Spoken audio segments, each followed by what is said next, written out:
Italy میں میکیاولی اور جرمنی میں مارٹن لوتھر ایسی شخصیتیں تھیں جن کے خیالات اور نظریات نے اس زمانے کے ذہن کو بالکل بدل ڈالا، خاص کر میکیاولی کے نظریات نے۔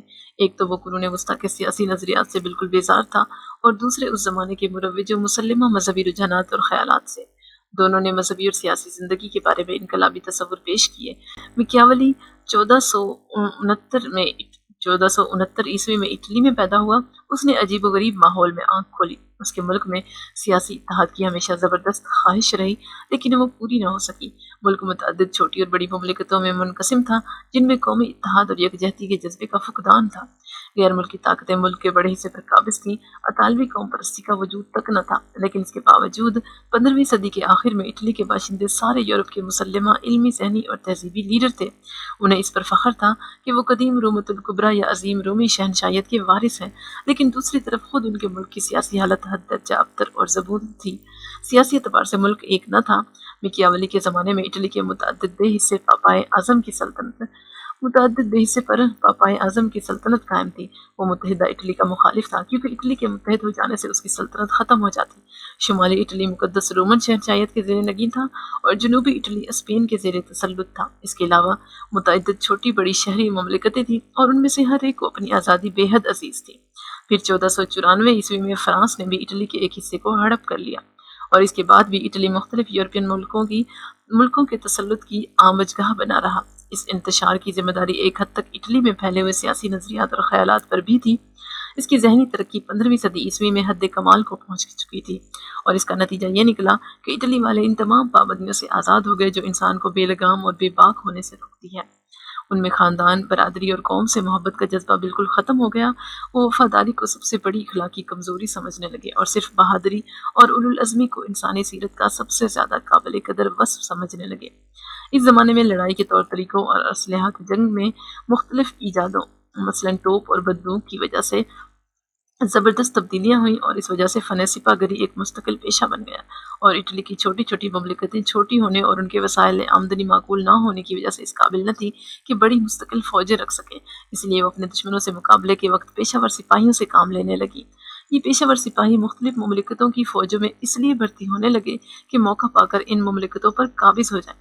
اس زمانے میں ان حرکتوں کو برا نہیں سمجھا جاتا تھا، بلکہ ایسے فوجیوں کی دلیری کو خوب سراہا جاتا تھا، خواہ وہ اپنا مقصد حاصل کرنے کے لیے کیسے ہی ناجائز طریقے کیوں نہ اختیار کریں۔ اس فضا میں میکیاولی نے اپنے سیاسی نظریے پیش کیے۔ اس کی شورۂ آفاق تصنیف دی پرنس میں اس زمانے کی ذہنی کیفیت صاف صاف نظر آتی ہے۔ وہ مادی کامیابی کا دل دادا اور بے باکی کا قدردان تھا۔ اس کا سب سے بڑا کارنامہ یہ ہے کہ اس نے بے باکی اور جرات کو ایک مقصد کے تابع کر دیا۔ اس سے پہلے اور مفکرین نے اس سے غفلت برتی۔ اسے سیاسی فلسفے سے شغف نہ تھا۔ اس نے سیاسی فکر میں کوئی اضافہ نہیں کیا، بلکہ عملی سیاست کو اخلاق سے بالکل علیحدہ کر دیا، اور برسر اقتدار لوگوں کو اس کا مشورہ دیا کہ وہ اپنی پالیسی کو اخلاقی ضابطوں میں نہ جکڑیں۔ اس سے پہلے بھی عملی سیاست کی دنیا میں جھوٹ بولنا، وعدہ خلافی، دھوکہ دینا، فریب دینا اور ظلم کرنا رائج تھا، لیکن پہلے لوگ ان باتوں کو برا سمجھ کر کرتے تھے۔ لیکن میکیاولی نے مملکت کی بقا، تحفظ اور سیاسی اقتدار کو بالکل جائز قرار دیا۔ اس کے نزدیک جب مملکت کا وجود خطرے میں ہو یا اس کے مفاد کو کسی قسم کا نقصان پہنچ رہا ہو، تو پھر حکومت یا برسر اقتدار طبقے کے لیے اپنے اوپر کسی اخلاقی اصول کی پابندی ضروری سمجھنا نہ صرف حماقت ہے، بلکہ بہت بڑا سیاسی جرم ہے۔ اس کے یہ خیالات اس وجہ سے تھے کہ وہ اپنے ملک کو غیر قوموں کی غلامی سے نجات دلانا چاہتا تھا، اور سارے ملک میں ایک متحدہ، پائیدار اور باوقار حکومت دیکھنا چاہتا تھا۔ اس کے خیال میں یہ مقصد صرف ایک مرد کامل ہی حاصل کر سکتا تھا۔ اس کے ملک کی فوری ضرورت یہ تھی کہ ایک متحدہ اور پائیدار حکومت قائم ہو، اور یہ ضرورت صرف ایک بہادر، اولوالعزم اور نڈر شخصیت کے ہاتھوں پوری ہو سکتی تھی۔ اسی لیے اس نے اپنی تصنیف کا نام دی پرنس رکھا، اور اپنا ہیرو پاپائے اعظم الیگزینڈر ششم کے لڑکے سیزر بورجیا کو بنایا، جسے اپنا مقصد حاصل کرنے کے لیے بری سے بری بات کرنے اور بڑے سے بڑا اخلاقی جرم کرنے میں مطلق باک نہ تھا۔ اس نے تھوڑی سی مدت میں وسطی اٹلی میں ایک پائیدار اور منظم حکومت قائم کر لی، اس لیے بھی میکیاولی اسے بہت زیادہ سراہتا تھا۔ میکیاولی طبعاً قنوتی یا یاس پرست تھا، اور انسانی فطرت سے حد درجہ بدگماں۔ وہ انسان کو اتنا زیادہ خود غرض، مطلبی، برا اور ذلیل سمجھتا تھا کہ اس کے نزدیک نیک اور بااصول حکمران ہونا اتنا ہی زیادہ مشکل ہے جتنا پتھر سے پانی نکالنا۔ اس کا خیال تھا کہ انسانی زندگی پورے طور سے تقدیر کی ماتحتی میں ہے، اور یہی اس کے اوپر راج کرتی ہے۔ تقدیر ایک متنون المزاج اور بے وفا عورت کی مانند ہے جس پر کبھی بھی اعتماد نہیں کیا جا سکتا۔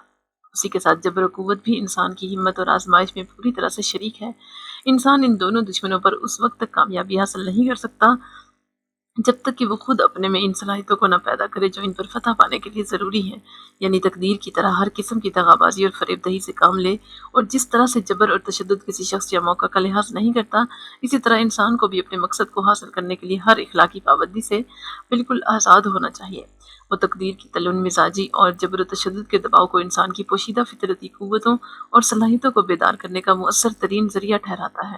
بسم اللہ الرحمن الرحیم۔ ویسٹرن پولیٹیکل تھاٹس کی سیریز میں آج ہم میکیاولی کا سیاسی فلسفہ یعنی پولیٹیکل تھاٹ آف میکیاولی کیا تھے اس کو اردو میں سمجھنے کی کوشش کریں گے، اور انشاءاللہ اس ویڈیو کے بعد ہمیں اچھی طرح سے اس کی بائیوگرافی اور اس کی فلسفہ یعنی کہ سیاسی فلسفہ اچھی طرح سے سمجھ آ جائے گا۔ قرون وسطیٰ کے سیاسی فلسفے کا لب لباب یہ تھا کہ سارے یورپ کو مذہب کی بنیاد پر متحد کیا جائے۔ یہ تصور رومن شہنشاہیت کی یادگار تھا۔ اتحاد کا یہ محرک یورپین مسیحی قوموں کا مذہبی اتحاد تھا، لیکن کلیسا یا پاپائے اعظم اور شہنشاہ کے باہمی اختلاف کی وجہ سے اتحاد کا یہ خواب شرمندہ تعبیر نہ ہو سکا۔ رفتہ رفتہ رومی قانون کے وہ سارے اصول جنہیں ارباب کلیسا نے اپنے اختیار اور اقتدار کی تائید میں پیش کیے تھے، سارے یورپ میں مقبول ہو گئے، اور انہی اصولوں سے سیاسی اقتدار اور فرما روائی کے ایسے نظریے اخذ کیے گئے کہ جن کی وجہ سے اتحاد کا نظریہ پاش پاش ہو کر رہ گیا، بالآخر اسے ترک کر دیا گیا، اور یورپی مسیحی ملت ایسی مملکتوں میں تقسیم ہو گئی کہ جن میں جارحانہ قوم پرستی کے جذبے کی وجہ سے باہم متحد ہونے کا جذبہ کبھی پیدا ہی نہیں ہوا۔ 15ویں صدی عیسوی میں ترکوں کی قسطنطنیہ کی فتح کے بعد سے یورپ میں یونانی علوم اور تہذیب نے فروغ پایا، اور ان کے اثر سے یورپ کی ذہنیت کی کایا پلٹ ہو گئی، اور وہ مذہبی رشتہ جو مسیحی یورپ کو متحد کر سکتا تھا، لا مذہبیت اور مذہبی تفرقوں کی وجہ سے نہ صرف کمزور ہو گیا بلکہ ختم ہو گیا۔ اٹلی میں لا مذہبیت نے زور پکڑا، اور جرمنی میں صحیح یا اصلی مسیحیت کو زندہ کرنے کی کوشش مذہبی اصلاح کی تحریک کی صورت میں شروع ہوئی۔ کلیسا یا مذہب کی اصلاح کی تحریک اور یونانی اور رومی علوم کے مطالعے نے لوگوں کے خیالات میں بڑی انقلابی تبدیلی پیدا کی۔ اب قدامت پرستی، قرآن تقلید، توہم پرستی، آبا پرستی اور جمود کی جگہ روشن خیالی اور رواداری نے لی۔ تعلیم کے عام ہو جانے اور علم کی زبردست اشاعت ہونے کی وجہ سے اب دنیا کی علمی اور ذہنی قیادت یورپ کے ہاتھ میں آ گئی، اور اس کا زبردست اثر سیاسی نظریوں اور سیاسی فلسفے پر بھی پڑا۔ اٹلی میں میکیاولی اور جرمنی میں مارٹن لوتھر ایسی شخصیتیں تھیں جن کے خیالات اور نظریات نے اس زمانے کے ذہن کو بالکل بدل ڈالا، خاص کر میکیاولی کے نظریات نے۔ ایک تو وہ قرون وسطیٰ کے سیاسی نظریات سے بالکل بیزار تھا، اور دوسرے اس زمانے کے مروج و مسلمہ مذہبی رجحانات اور خیالات سے۔ دونوں نے مذہبی اور سیاسی زندگی کے بارے میں انقلابی تصور پیش کیے۔ میکیاولی 1469 عیسوی میں اٹلی میں پیدا ہوا۔ اس نے عجیب و غریب ماحول میں آنکھ کھولی۔ اس کے ملک میں سیاسی اتحاد کی ہمیشہ زبردست خواہش رہی، لیکن وہ پوری نہ ہو سکی۔ ملک متعدد چھوٹی اور بڑی مملکتوں میں منقسم تھا، جن میں قومی اتحاد اور یکجہتی کے جذبے کا فقدان تھا۔ غیر ملکی طاقتیں ملک کے بڑے حصے پر قابض تھیں، اطالوی قوم پرستی کا وجود تک نہ تھا، لیکن اس کے باوجود 15ویں صدی کے آخر میں اٹلی کے باشندے سارے یورپ کے مسلمہ علمی، ذہنی اور تہذیبی لیڈر تھے۔ انہیں اس پر فخر تھا کہ وہ قدیم رومۃ الکبریٰ یا عظیم رومی شہنشاہیت کے وارث ہیں، لیکن دوسری طرف خود ان کے ملک کی سیاسی حالت حد درجہ ابتر اور زبون تھی۔ سیاسی اعتبار سے ملک ایک نہ تھا۔ میکیاولی کے زمانے میں اٹلی کے متعدد دہ حصے پر پاپائے اعظم کی سلطنت قائم تھی۔ وہ متحدہ اٹلی کا مخالف تھا، کیونکہ اٹلی کے متحد ہو جانے سے اس کی سلطنت ختم ہو جاتی۔ شمالی اٹلی مقدس رومن شہنشاہیت کے زیر نگین تھا، اور جنوبی اٹلی اسپین کے زیر تسلط تھا۔ اس کے علاوہ متعدد چھوٹی بڑی شہری مملکتیں تھیں، اور ان میں سے ہر ایک کو اپنی آزادی بے حد عزیز تھی۔ پھر 1494 عیسوی میں فرانس نے بھی اٹلی کے ایک حصے کو ہڑپ کر لیا، اور اس کے بعد بھی اٹلی مختلف یورپین ملکوں کے تسلط کی آمجگاہ بنا رہا۔ اس انتشار کی ذمہ داری ایک حد تک اٹلی میں پھیلے ہوئے سیاسی نظریات اور خیالات پر بھی تھی۔ اس کی ذہنی ترقی 15ویں صدی عیسوی میں حد کمال کو پہنچ چکی تھی، اور اس کا نتیجہ یہ نکلا کہ اٹلی والے ان تمام پابندیوں سے آزاد ہو گئے جو انسان کو بے لگام اور بے باک ہونے سے روکتی ہے۔ ان میں خاندان، برادری اور قوم سے محبت کا جذبہ بالکل ختم ہو گیا۔ وہ وفاداری کو سب سے بڑی اخلاقی کمزوری سمجھنے لگے، اور صرف بہادری اور اولو العزمی کو انسانی سیرت کا سب سے زیادہ قابل قدر وصف سمجھنے لگے۔ اس زمانے میں لڑائی کے طور طریقوں اور اسلحہ کی جنگ میں مختلف ایجادوں، مثلاً توپ اور بندوق کی وجہ سے زبردست تبدیلیاں ہوئیں اور اس وجہ سے فن سپاہ گری ایک مستقل پیشہ بن گیا، اور اٹلی کی چھوٹی چھوٹی مملکتیں چھوٹی ہونے اور ان کے وسائل آمدنی معقول نہ ہونے کی وجہ سے اس قابل نہ تھی کہ بڑی مستقل فوجیں رکھ سکیں، اس لیے وہ اپنے دشمنوں سے مقابلے کے وقت پیشہ ور سپاہیوں سے کام لینے لگی۔ یہ پیشہ ور سپاہی مختلف مملکتوں کی فوجوں میں اس لیے بھرتی ہونے لگے کہ موقع پا کر ان مملکتوں پر قابض ہو جائیں۔ اس زمانے میں ان حرکتوں کو برا نہیں سمجھا جاتا تھا، بلکہ ایسے فوجیوں کی دلیری کو خوب سراہا جاتا تھا، خواہ وہ اپنا مقصد حاصل کرنے کے لیے کیسے ہی ناجائز طریقے کیوں نہ اختیار کریں۔ اس فضا میں میکیاولی نے اپنے سیاسی نظریے پیش کیے۔ اس کی شورۂ آفاق تصنیف دی پرنس میں اس زمانے کی ذہنی کیفیت صاف صاف نظر آتی ہے۔ وہ مادی کامیابی کا دل دادا اور بے باکی کا قدردان تھا۔ اس کا سب سے بڑا کارنامہ یہ ہے کہ اس نے بے باکی اور جرت کو ایک مقصد کے تابع کر دیا۔ اس سے پہلے اور مفکرین نے اس سے غفلت برتی، اسے سیاسی فلسفے سے شغف نہ تھا۔ اس نے سیاسی فکر میں کوئی اضافہ نہیں کیا، بلکہ عملی سیاست کو اخلاق سے بالکل علیحدہ کر دیا، اور برسر اقتدار لوگوں کو اس کا مشورہ دیا کہ وہ اپنی پالیسی کو اخلاقی ضابطوں میں نہ جکڑیں۔ اس سے پہلے بھی عملی سیاست کی دنیا میں جھوٹ بولنا، وعدہ خلافی، دھوکہ دینا، فریب دینا اور ظلم کرنا رائج تھا، لیکن پہلے لوگ ان باتوں کو برا سمجھ کر کرتے تھے۔ لیکن میکیاولی نے مملکت کی بقا، تحفظ اور سیاسی اقتدار کو بالکل جائز قرار دیا۔ اس کے نزدیک جب مملکت کا وجود خطرے میں ہو یا اس کے مفاد کو کسی قسم کا نقصان پہنچ رہا ہو، تو پھر حکومت یا برسر اقتدار طبقے کے لیے اپنے اوپر کسی اخلاقی اصول کی پابندی ضروری سمجھنا نہ صرف حماقت ہے، بلکہ بہت بڑا سیاسی جرم ہے۔ اس کے یہ خیالات اس وجہ سے تھے کہ وہ اپنے ملک کو غیر قوموں کی غلامی سے نجات دلانا چاہتا تھا، اور سارے ملک میں ایک متحدہ، پائیدار اور باوقار حکومت دیکھنا چاہتا تھا۔ اس کے خیال میں یہ مقصد صرف ایک مرد کامل ہی حاصل کر سکتا تھا۔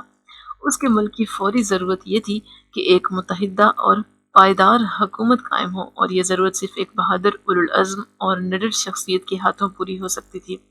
اسی لیے اس نے اپنی تصنیف کا نام دی پرنس رکھا، اور اپنا ہیرو پاپائے اعظم الیگزینڈر ششم کے لڑکے سیزر بورجیا کو بنایا، جسے اپنا مقصد حاصل کرنے کے لیے بری سے بری بات کرنے اور بڑے سے بڑا اخلاقی جرم کرنے میں مطلق باک نہ تھا۔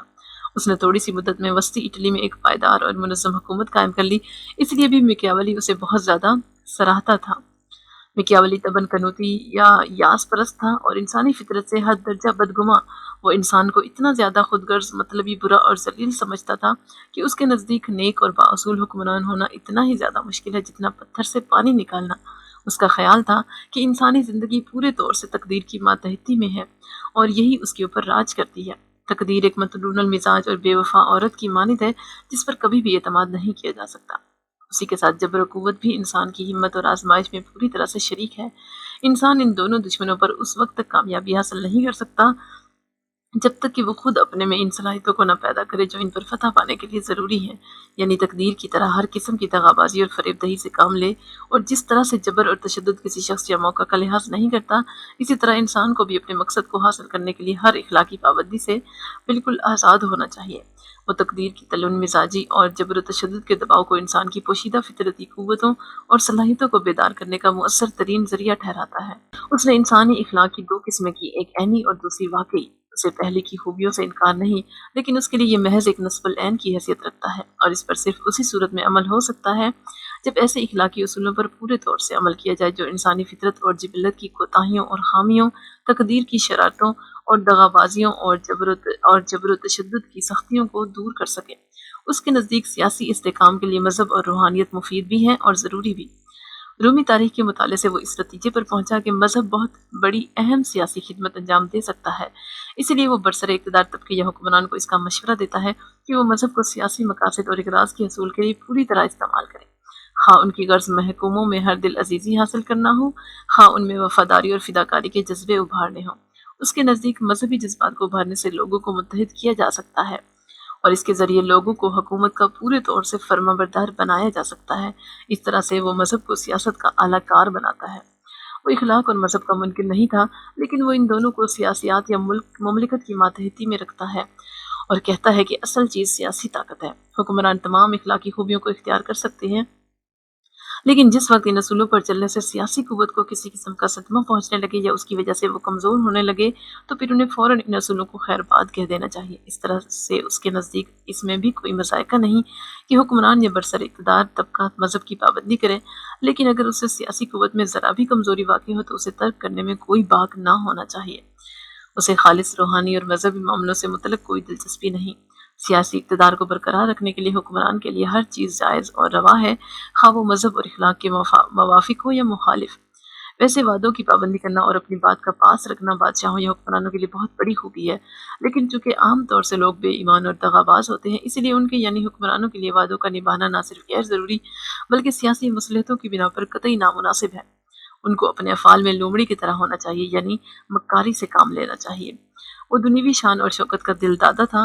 وہ مسیحیت کو اس لیے ناپسند کرتا تھا کہ وہ ترک دنیا کی تلقین کرتی تھی، اور اس کے نزدیک مسیحیت نے عام مسیحیوں میں پست ہمتی، بزدلی اور نکما پن پیدا کر دیا تھا، اور ان میں ترک دنیا، عجز، مسکنت بلکہ گداگری کے جذبات پیدا کر دیے تھے، اور ان کو بالکل لکیر کا فقیر اور تقدیر پر صابر اور شاکر بنا دیا تھا۔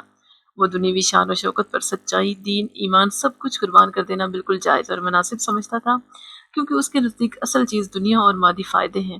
اس کے خیال میں مجہول اور بزدل قوموں کا اس دنیا میں کوئی مستقبل نہیں۔ اس کے خیال میں مسیحیت کی سب سے بڑی خرابی یہ ہے کہ وہ اس دنیا سے کوئی واسطہ نہیں رکھتی اور اپنے پیروں یعنی مسیحیوں کو بالکل مجہول بنا کر رکھ دیتی ہے، اور اس کی تعلیمات کا نتیجہ یہ ہوتا ہے کہ مسیحی اجر آخرت کی امید میں بڑے سے بڑا ظلم چپ چاپ سہتے ہیں اور اس کے عادی ہو جاتے ہیں۔ اس کے سیاسی نظریے اس کے زمانے کے ماحول میں پوری طرح سے کھپ جاتے ہیں، کیونکہ اس کا مقصد اپنے ملک و قوم کی عظمت رفتہ کو زندہ کرنا اور اسے آزاد اور متحد کرنا تھا۔ سیاسی مفکر یا سیاسی فلسفی کا درجہ اس لیے نہیں دیا جا سکتا کہ وہ مسلمہ اخلاقی اصولوں کی اعلانیہ خلاف ورزی کرنے اور ان سے مکمل بغاوت کرنے کی بڑی شد و مد سے تلقین کرتا ہے۔ اخلاق سے بغاوت کرنے والے کو فلسفی قرار نہیں دیا جا سکتا۔ اس کو ان بحثوں سے متعلق دلچسپی نہ تھی کہ کلیسا مملکت کے مقابلے میں کسی بھی لحاظ سے برتر یا فروتر ہے، یا یہ کہ پاپائے اعظم کلیسا کی مجلس عامہ سے زیادہ بااختیار اور بااقتدار ہے۔ اس نے اپنی کتابوں اور تحریروں میں نہ تو مذہبی کتابوں کے حوالے دیے اور نہ مذہبی رہنماؤں کے خیالات سے ذرا برابر بھی متاثر ہوا۔ اس کے نزدیک سیاسی مسئلوں پر غور و خوض کرنے کا بہترین طریقہ یہ ہے کہ تاریخ کی روشنی میں اور رہنمائی میں موجودہ اور آئندہ سیاسی مسئلوں کو حل کرنے کی کوشش کی جائے، اسی لیے کہ تاریخ یہ بتاتی ہے کہ ماضی میں ان مسئلوں کو کیوں کر حل کیا گیا۔ اس نے اپنے زمانے کے مسئلوں پر اسی طرح سے غور کیا، تاریخ کی مدد سے نتیجے اخذ کیے اور نظریے مرتب کیے، اور ان کو اس کی روشنی میں صحیح ثابت کرنے کی کوشش کی، لیکن تعریف سے صرف انہی مثالوں کو لیا جن سے اپنے نقطہ نظر یا مقصد کی تائید ہو سکے، اور ان مثالوں کو نظر انداز کر دیا جو اس کے مقصد یا موقف کی کسی نہ کسی طرح سے خلاف پڑتی تھی۔ اس طرح سے اس نے تاریخ کی مدد لینے میں دیانتداری یا ایمانداری سے کام نہیں لیا۔ اسے مملکت کے مجرد اصولوں سے کہیں زیادہ نظم و نسق اور حکومت کے مسئلوں سے زیادہ دلچسپی تھی، یعنی اس سے کہ حکومت کس طرح چلائی جائے، سیاسی اقتدار کو کس طرح سے بچایا جائے۔ وہ حکومت کو محض حکمرانوں کے نقطہ نگاہ سے دیکھتا ہے، محکوموں کے نقطہ نگاہ سے نہیں۔ اس کے نزدیک مملکت کا خاص فرض یہ ہے کہ وہ اپنے آپ کو قائم اور برقرار رکھے۔ وہ مملکت کو اچھی زندگی بسر کرنے کا ذریعہ نہیں سمجھتا بلکہ اس کو خود مستقل مقصد سمجھتا تھا۔ بالفاظ دیگر اس کے خیال میں مملکت بجائے خود ایک مقصد ہے، نہ کہ مقصد حاصل کرنے کا محض ذریعہ یا وسیلہ۔ وہ مستعد اور قابل بادشاہوں اور حکمرانوں کو خوب سراہتا ہے، اور ان حکمرانوں کو نفرت کی نگاہ سے دیکھتا ہے جو دوسروں کے دباؤ میں آ کر یا دوسروں کی رائے سے متاثر ہو کر اپنی رائے بدلتے رہتے ہیں، کیونکہ اس کے خیال میں اس سے مملکت کمزور ہوتی ہے، اس کا وجود خطرے میں پڑتا ہے، سیاسی اقتدار کمزور ہو جاتا ہے، حکمران کے احکام بے وقت ہو جاتے ہیں اور عام لوگ حکمران کو خاطر میں نہیں لاتے۔ وہ دولت کی تقسیم کو بہت زیادہ ضروری سمجھتا ہے۔ ان ملکوں میں جہاں معاشی مساوات پائی جاتی ہے، یعنی جہاں کے باشندوں میں دولت یا آمدنی کے لحاظ سے بہت زیادہ فرق نہ پایا جاتا ہو، اس کے خیال میں جمہوری حکومت سب سے زیادہ مناسب اور موزوں ہے، لیکن اس قسم کی طرز حکومت کی کامیابی کے لیے یہ بھی ضروری ہے کہ اس کے شہری ذہین ہوں، سمجھدار ہوں، باشعور ہوں، سیاسی سوجھ بوجھ کے مالک ہوں اور سیاسی معاملوں میں پوری دلچسپی لیتے ہیں۔ وہ اس حکومت کو بہترین قرار دیتا ہے جس میں بادشاہت، اشرافیہ اور جمہوریت تینوں کی خوبیاں پائی جاتی ہوں، یعنی وہ ملی جلی حکومت کو بہترین طرز حکومت ٹھہراتا ہے، اس لیے بھی کہ یہ سب سے زیادہ پائیدار ہوتی ہے۔ وہ اس کے بارے میں اور زیادہ نہیں کہتا اور بادشاہت اور جمہوریت کی خوبیوں اور خامیوں کو گنانے لگتا ہے۔ اٹلی کے مخصوص حالات کے پیش نظر وہ اس کے لیے بادشاہت کو ترجیح دیتا ہے، کیونکہ اس کے لیے اس وقت اہم ترین مسئلہ اس کی آزادی، علاقائی سالمیت اور قومی اتحاد کا تھا، جو اس کے خیال میں صرف بادشاہت ہی قائم کر سکتا تھا۔ اپنی دوسری تصنیف ڈسکورسز میں اس نے یہ نظریہ پیش کیا کہ جمہوری حکومتوں کو اپنے حدود کو وسیع کرتے رہنا چاہیے، یعنی دوسرے ملکوں اور علاقوں کو برابر فتح کرتے رہنا چاہیے۔ اس کے نزدیک مملکت کو یا تو اپنے علاقائی حدود وسیع کرنے چاہیے یا پھر اسے ختم ہو جانا چاہیے۔ اسے اتنے علاقے پر جو اس کے تسلط میں ہو قناعت نہیں کرنی چاہیے۔ اس سلسلے میں اس نے رومی شہنشائیت کو قابل تقلید قرار دیا، اس لیے کہ وہ برابر اپنے علاقائی حدود فتوحات کے ذریعے بڑھاتی رہی تاکہ اس نے دنیا کی اس قدر زبردست شہنشائیت کی صورت اختیار کر لی۔ اس طرح سے وہ شہنشائیت یا سامراجیت کا علمبردار تھا اور اسے وہ ہر مملکت کا نصب العین قرار دیتا ہے۔ سیاسی اقتدار کو اپنے ہاتھ میں رکھنے کے لیے اس نے حکمرانوں کے لیے ہر چیز اور ہر فعل کو جائز قرار دیا۔ اس سلسلے میں اس نے اخلاقی اصولوں اور ہر قسم کی پابندیوں اور بندشوں کو بالکل نظر انداز کر دیا۔ اس کے نزدیک حکمران سیاسی عظمت اور برتری اسی صورت میں حاصل کر سکتے ہیں جب وہ ہر قسم کی چال بازی اور مکر و فریب سے کام لیں، مذہب اور اخلاق کو اپنے مقصد کے حصول کے لیے بلا تعمل استعمال کریں اور اپنے احکام اور پالیسیوں کو جبر و تشدد سے منوا سکیں۔ حکمرانوں کے لیے ازحد ضروری ہے کہ وہ ہر صورت سے اپنے محکوموں پر اپنا رعب اور دبدبہ قائم رکھیں، خواہ اس کے لیے انہیں کتنا ہی کشت و خون کیوں نہ کرنا پڑے۔ سیاست کی دنیا میں اصل چیز رعب یا دبدبہ ہے، نہ کہ محکوموں کی محبت، اس لیے کہ محبت لوگ اپنی مرضی سے کرتے ہیں اور رعب یا دبدبہ حکمران کی مرضی سے لوگوں پر قائم ہوتا ہے۔ رعب اس لیے بہتر ہے کہ یہ حکمران کے اختیار کی چیز ہے، برعکس اس کے محبت کا انحصار تمام تر لوگوں کی مرضی پر ہے، وہ کسی بھی وقت ختم ہو سکتی ہے، اس میں استقلال نہیں ہوتا، اور دوسرے لوگ عام طور سے احسان فراموش اور مطلبی ہوتے ہیں اور وہ اس وقت تک حکمران کے وفادار رہتے ہیں جب تک کہ ان کو اس سے کوئی مادی فائدہ پہنچے، اس لیے محبت پر اعتبار نہیں کرنا چاہیے۔ برعکس اس کے رعب کے ذریعے لوگ حکمران کے احکام کی تعمیل کرنے پر مجبور ہو جاتے ہیں۔ حکمرانوں کو اپنی رائے اور فیصلوں پر اعتماد کرنا چاہیے اور اپنے مشیروں کی رائے پر بہت زیادہ اعتماد نہیں کرنا چاہیے۔ مکیاولی کا سب سے بڑا کارنامہ یہ ہے کہ اس سے پہلے قرون وسطیٰ کے سیاسی مفکرین کے سیاسی نظریے تمام تر قیاسی استدلال پر مبنی تھے، انہیں تاریخی واقعات سے کوئی واسطہ نہیں تھا۔ ٹھوس واقعات کی جگہ خوش خیالیوں یا خام خیالیوں اور مفروضات نے لے رکھی تھی۔ مکیاولی نے ان کو ٹھکرا کر ان کی جگہ تجربوں اور مشاہدوں کی بنیاد پر ٹھوس نظریے پیش کیے۔ اس کے نزدیک قانون محض قوانین فطرت پر چلنے کا نام نہیں، بلکہ یہ حکمران کے متعین اور واضح احکام کا نام ہے جنہیں وہ اپنی قوت کے ذریعے نافذ کرتے ہیں اور دوسروں سے انہیں جبراً منواتے ہیں۔ محکوم ان کی پابندی کرنے پر مجبور ہیں۔ اس کی مملکت کے علاقائی حدود کو بڑھانے اور وسیع کرنے کے نظریے نے یورپین سامراجیت کو جنم دیا۔ دوسری عالمی جنگ شروع ہونے سے پہلے تک دنیا کی تمام بڑی بڑی طاقتوں کی پالیسی کا یہی خاص مقصد رہا۔ اخلاق کے بارے میں اس کے نظریے نے عام اخلاق اور نجی اخلاق کو بالکل الگ الگ چیزیں قرار دیا، اور یہ اصول بطور امر مسلمہ مانا جانے لگا کہ سیاست کی دنیا میں یعنی سیاسی اقتدار کی جنگ میں مسلمہ اخلاقی اصولوں کا پابند نہیں ہونا چاہیے، بلکہ اس اصول پر کاربند ہونا چاہیے کہ طاقت کس طرح سے حاصل کی جائے اسے کس طرح برقرار رکھا جائے، اور اس کے اصول میں ناجائز ذریعوں کا استعمال بھی جائز ہے، کیونکہ سیاست کی دنیا میں اصل چیز اقتدار یا طاقت کا حصول ہے اور یہی اصل مقصد ہے۔ انسان اپنی نجی زندگی میں ضرور اخلاقی اصولوں کی پابندی کرے۔ اس کے اس نظریے کا عملی سیاست اور بین المملکتی تعلقات پر بے پناہ اثر پڑا۔ اس کا یہ نظریہ اتنا زیادہ مقبول ہوا کہ اس کی وجہ سے اسے موجودہ یورپین سیاست کاری یا ڈپلومیسی کے فن کا امام مانا جاتا ہے۔ ساری سیاست کاری اور اس کی مرہون منت ہے، یہاں تک کہ اب ہر قسم کی چال بازی اور مکر و فریب کو مکیاولی طریقوں یا مکیاولیت سے تعبیر کیا جاتا ہے۔ اس نے اس کی بڑی ہی شدت اور بڑے ہی زوردار طریقے سے تلقین کی کہ سیاسی اقتدار حاصل کرنے اور اسے برقرار رکھنے کے لیے بدترین سے بدترین چیز بھی جائز اور روا ہے، اور اس کے حصول کے لیے ناجائز سے ناجائز حرکت کی جا سکتی ہے، کیونکہ اصل چیز مقصد ہے اور یہ مقصد ہے سیاسی طاقت کا حصول۔ ذرائع تمام تر مقصد کے تابع ہیں، بألفاظ دیگر سیاسی مقصد کے حصول کے لیے ہر ذریعہ استعمال کیا جا سکتا ہے اور ہر حربہ کام میں لایا جا سکتا ہے۔ مذہب ضمیر اور اعلیٰ سے اعلیٰ اخلاقی اصولوں کو اس کی خاطر بلا کسی پس و پیش کے قربان کیا جا سکتا ہے۔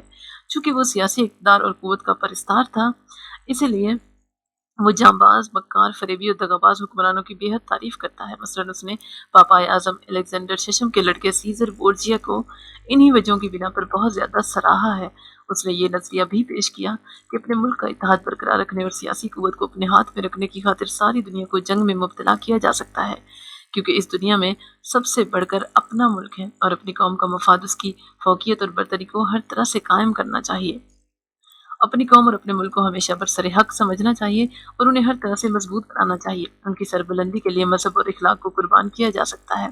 اس طرح سے اس نے جارحانہ قوم پرستی کے نظریے کو جنم دیا اور اس پر آج تک دنیا کی بے شمار قوموں کا عمل ہے۔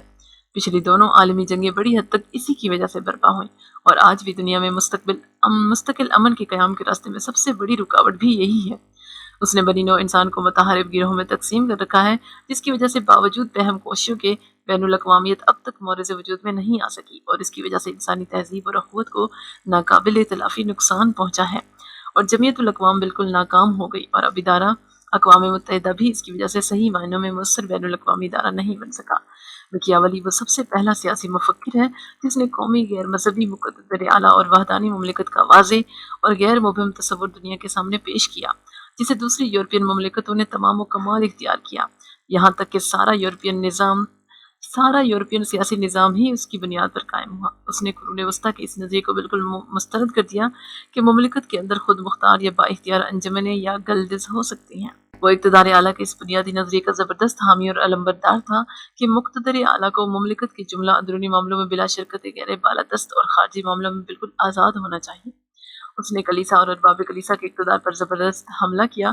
اگر یہ کہا جائے تو غلط نہ ہوگا کہ اس نے یورپ کی سیاست سے مذہب کو بالکل بے دخل کر دیا، اور اس کے بعد یورپ کی ہر ملک سے مذہب کو ملکی سیاست سے دستبردار ہونا پڑا، اور اب یورپین اثر کی وجہ سے متعدد غیر یورپی ملکوں میں مذہب کو سیاست سے بے دخل کر دیا گیا ہے۔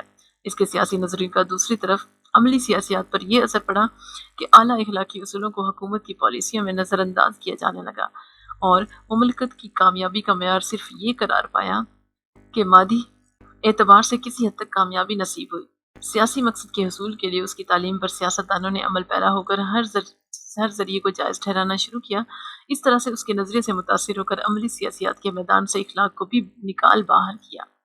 اسی طرح سے اس کے اثر سے سیاسی مصلحت اور موقع شناسی کو سب سے بڑا سیاسی وصف قرار دیا جانے لگا، اور یورپین مملکتوں کی ساری پالیسیاں اسی پر مرتب کی جانے لگی۔ بودان نے قانون مقتدر اعلیٰ کا نظریہ اس کے نظریہ مقتدر اعلیٰ سے اخذ کیا۔ اس طرح سے فطرت انسانی کے متعلق اس کے تصور کو حابس نے قبول کیا اور اس کی بنیاد پر مستبد یا مقتدر اعلیٰ کا نظریہ پیش کیا۔ مادیت کو اس نے جتنی اہمیت دی اس کا اثر مارکس پر پڑا۔ اس کے نزدیک مملکت ایک قدرتی وجود ہے جو قدرتی قوتوں کے عمل اور رد عمل کا نتیجہ ہے، اور اگر حکمران اپنی مملکت کو برقرار رکھنا چاہتا ہے تو اس کے لیے ضروری ہے کہ وہ ان قدرتی عوامل کو اچھی طرح سے سمجھے اور ان کو اپنی مملکت کے تحفظ کے لیے استعمال کرے۔ اس سے مارکس نے یہ نظریہ مستنبط کیا کہ اس دنیا میں مادی کشمکش کی وجہ سے سارے ادارے بشمول مملکت مورز وجود میں آتے ہیں، اور اسی پر اس نے اپنے نظریوں کی عمارت کھڑی کی۔